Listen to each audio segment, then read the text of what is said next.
Alan Terrell, Director of Coaching here at Dustin Johnson Golf School. Today we're going to talk about posture. You hear a lot of different things. I know it's confusing. Should you have knee flex? Should you not? Where should your weight be?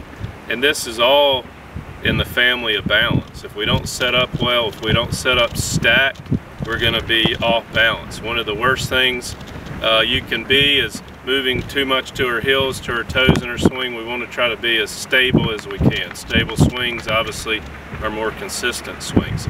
So what we're going to talk about is, if you look at the crease here of your slats, okay, we more or less, if we stand normally, they're going to be right over our ankles. That's really more or less where we want to keep them when we set up to them. Okay, so the first thing you always want to try to do is feel like you tilt your hips, or it's more or less you're tilting your pelvic, okay, in your swing, and then from there you just add a little bit of knee flex.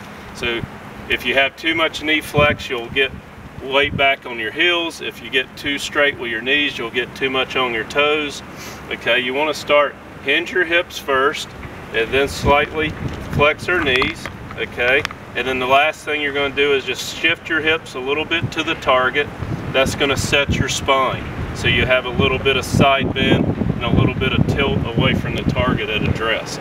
Okay, again, based on your body type, especially the size of your chest, is going to dictate how far you are from the golf ball and how much actually hip hinge that you will have.